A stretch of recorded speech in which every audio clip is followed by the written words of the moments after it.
いざ話そうとすると、頭が真っ白になる。わかる。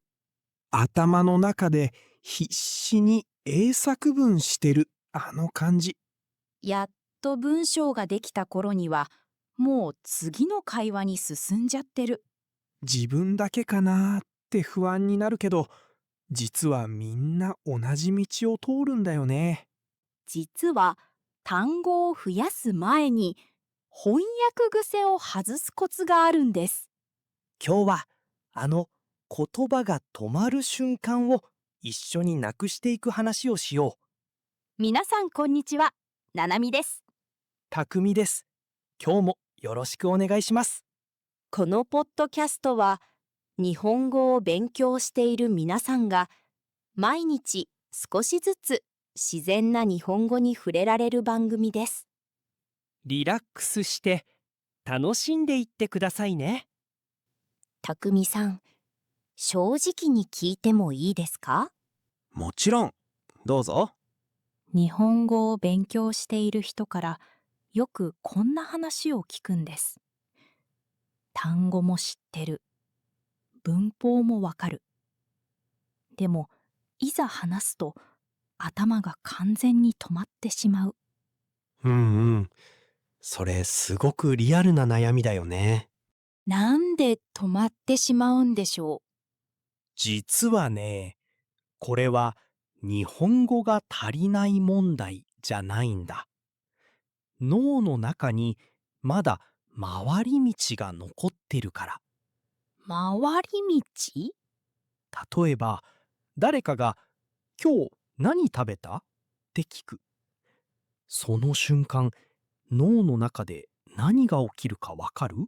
えーっと、まず日本語を聞いて、英語に訳して、答えを英語で考えて、また日本語に戻して、確かに遠い。そうなんだ。一つの質問に答えるだけで脳が4回も仕事してる。4回？そりゃ遅れますよね。しかもその4回の間に会話はもう先に進んでる。だから止まったじゃなくて遅れたんだよ。なるほど。じゃあ、その回り道をなくせば、もっと早く話せる？そう。今日はその方法を3つ話していこうと思う。 3つ、楽しみです。まず1つ目。言葉より先に絵を見る。絵を見る。どういう意味ですか？例えば、犬という単語を見た時のことを考えてみて。頭の中でドッグと訳してから犬をイメージしてる？ああ、多分知ってます。犬イコールドッグイコールワンワンの動物みたいな感じで。それが回り道の正体なんだ。犬という音を聞いた瞬間に直接あのふわふわした動物が浮かんでくれば翻訳はいらない。言葉と意味が直接つながってる状態ですね。そう。赤ちゃんがどうやって言葉を覚えるか考えてみるといいよ。これは犬だよって言いながら本物の犬を見せる。辞書で調べない。訳さない。ただ見る。子供の頃、自分の言葉もそうやって覚えたんですね。その通り。だから新しい日本語の単語を覚えるとき、訳語を書くより先にその言葉のイメージを頭の中に描く練習をしてみて。悲しいなら泣いている人の顔とか、うん。暑いなら太陽と汗のイメージ。急ぐなら走っている足のイメージ。なんか楽しそうな練習ですね。続けると悲しいを聞いた瞬間、翻訳なしでその気持ちが浮かぶようになる。それが日本語で考える最初の一歩なんだ。訳さなくていい。直接感じる。じゃあ、2つ目は何ですか？二つ目は、考える前に口を動かす。え？考える前にですか？それ大丈夫なんですか？大丈夫。完璧な文章を作ってから話そうとするから止まってしまうんだよ。確かに。ちゃんとした文章で言わなきゃって思うと怖くなります。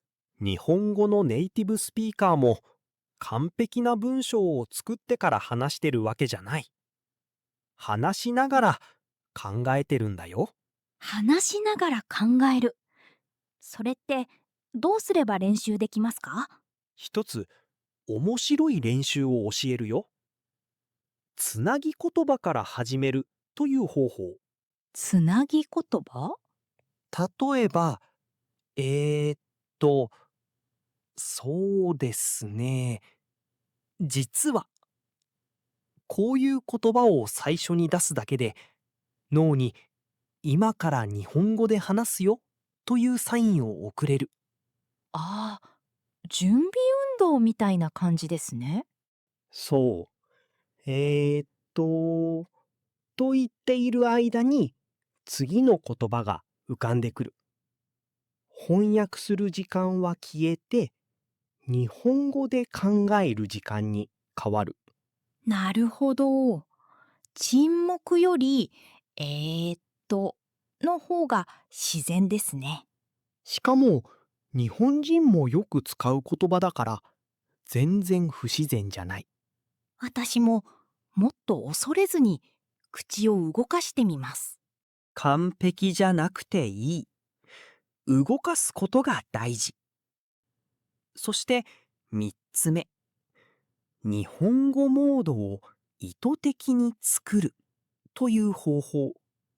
日本語モード。スマホじゃないですよね。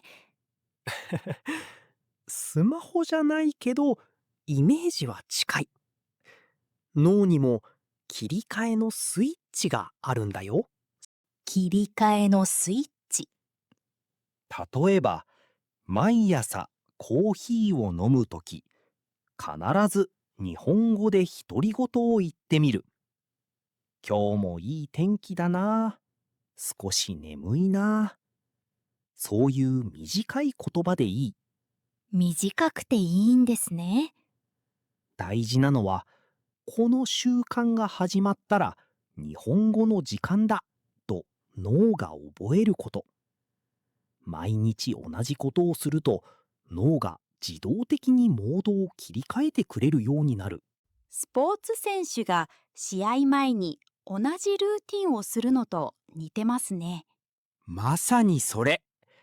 ルーティーンが脳の準備を整えてくれる。他にもモードを作る方法はありますか？例えば、好きな日本の音楽を一曲聴いてから勉強を始める。または、日本語のポッドキャストを毎朝同じ時間に聞く。あ、ちょうどこのポッドキャストがそのルーティンになりますね。そうなってくれたら嬉しいな。でも本当に毎日同じタイミングで日本語に触れると脳がどんどん翻訳しない状態に慣れていく。習慣が一番の練習場なんですね。その通り。教室の外でも脳はずーっと学んでるから。いやー、今日もたくさん話しましたね。そうだね。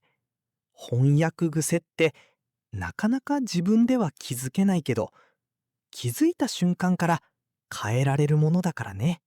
今日のポイントをまとめると3つありましたね。1つ目は言葉より先に絵を見る。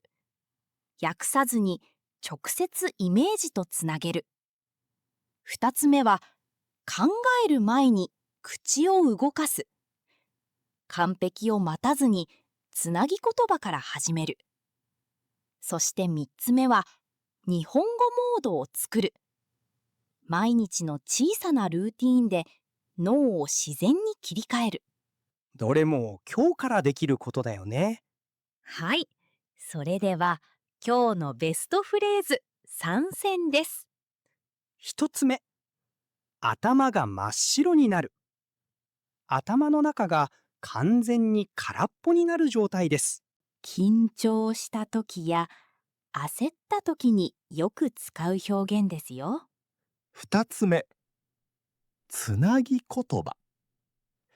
会話の中で次の言葉が出るまでの間をつなぐ短い表現のことです。やそうですねなど、ぜひ意識して使ってみてください。そして3つ目、翻訳癖。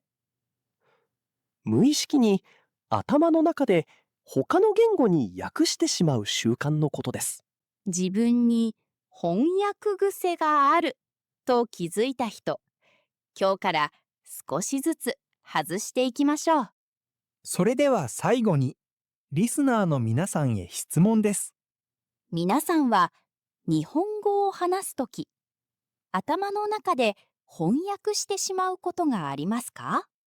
どんな場面で一番止まってしまうか、ぜひコメントで教えてください。皆さんの経験、読むのが本当に楽しみだよ。今回のポイントもすごく大切でしたね。はい。でも、来週の動画はさらに聞き逃せませんよ。なんと、誰もが苦労する漢字の話です。